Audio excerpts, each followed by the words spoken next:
22 hari bulan April. Kira hari kedua lah kita di Istanbul. Tempat pertama yang kita pergi hari yang kedua di Istanbul ni, kita pergi ni, apa nama, kedai jaket kulit ni. Biasalah kedai jaket kulit kalau di Istanbul ni dia akan ada pertunjukan fashion lah dulu. Masuk-masuk tu dia bawa kita pergi pertunjukan fashion ni. Dia akan macam biasa bagi minum ayak jampi tu. Tak ingatlah ni teh ke ayak apple juga kan. Lepas tu dia ni boleh cakap Melayu pula ni. Dia ni tak tahulah, dia kata dia pernah kerja di Malaysia ke Indonesia tak tahu, tapi dia boleh cakap bahasa Melayu dan boleh dipahami lah. Saya tahu bahasa saya masih tidur di dalam. DJ. Give me the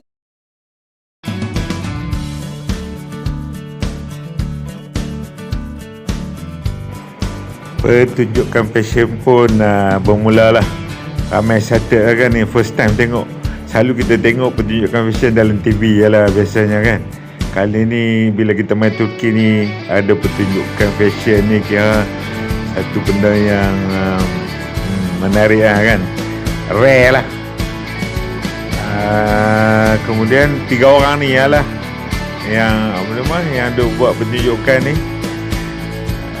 Masuk keluar macam tu lah. Dan juga lelaki tu, dia juga salesman. Lagi salesman pun dia ni, model pun dia lah juga. Okay. Ni kita boleh tengok lah. Biasanya Turki ni terkenal lah dengan barang kulit. Pasal apa, dia kulit yang lembut lah, tahan lama, dan juga jahitan dia kemas. Lepas pertunjukan tu pun kita pun pergilah pusing-pusing dekat floor dia. Dia ada 4 tingkat ke 5 tingkat gitulah. Ni ada satu tingkat yang dia panggil harga ramah, yang berharga $300. Yang lain tu jangan cerita lah. Yang lain tu $2,000, $15,000. Semua pakat tengok menengung tengok harga Jadi semua orang pun kita tunggulah setiap tingkat dia bawa, setiap tingkat tunggu sampai ke tingkat ketiga tu barulah rasanya nak tengok betul-betul. Yang tingkat lain tu kita ronda je lah. Okey, untuk memenuhi lawatan lah. Yang main tu gelas-gelas tu pun 2,000 lebih tu.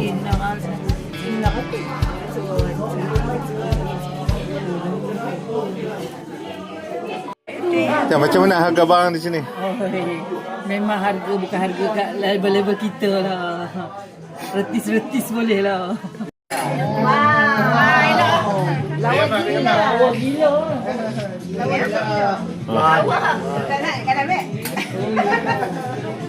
Teh 3 harga rahmah.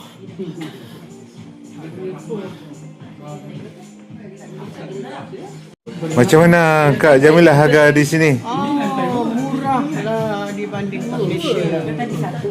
Tapi rasanya kalau balik kan, memang tak makan lah bertahun. Oh, this one is tiga.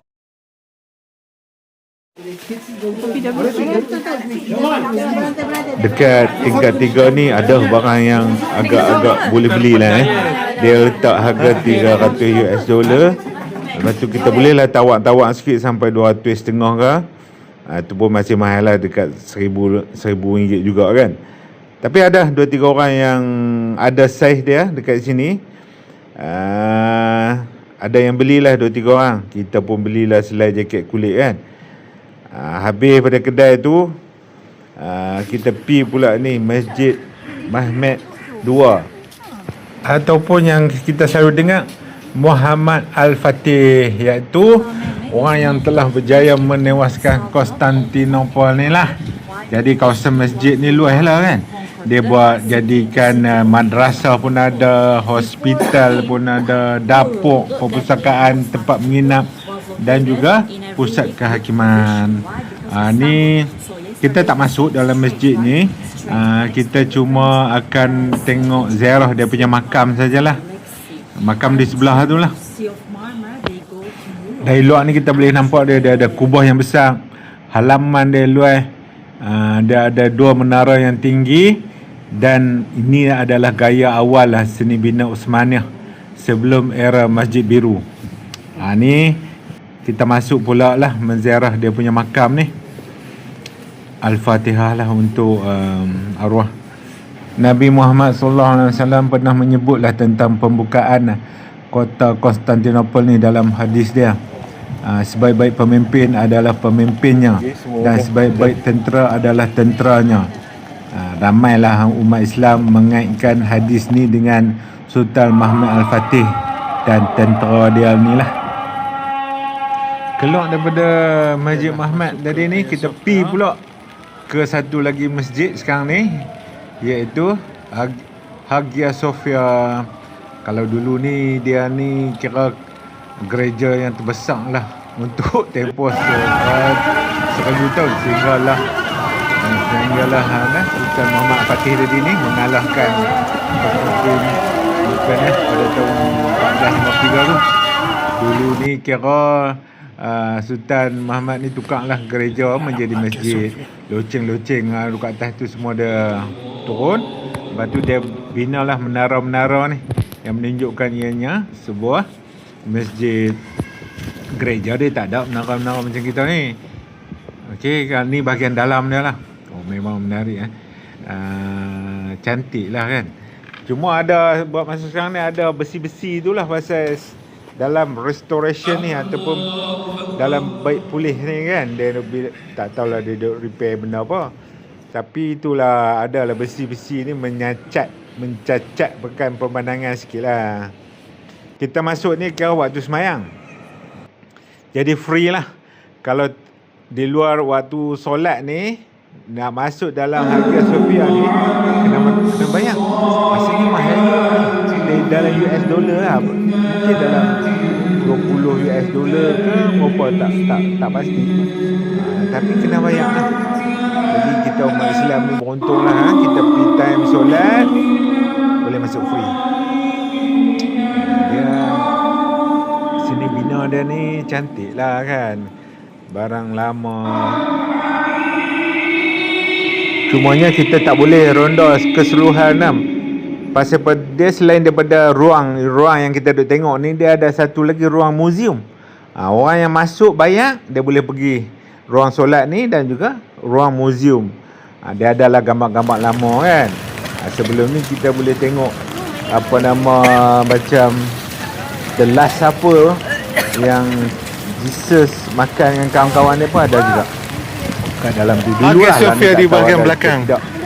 Lepas daripada tu kita keluar pergi ke di sini Masjid Biru.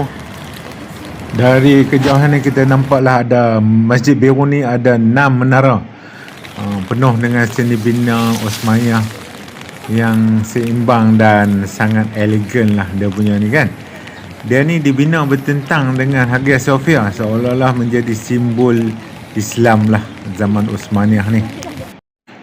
Waktu masjid ni dibina dengan 6 menara ni, timbul kontroversi lah waktu tu. Pasal apa? Masjid Haram di Mekah pun ada 6 menara juga. Dan akhirnya satu menara tambahan dibina di Mekah untuk membezakan sikit. But since it was the praying time, you called able to go inside. Normally, except the praying time, they only accept the Turkish citizens. No any other schism. That's why we were able to go inside, because it was a prayer.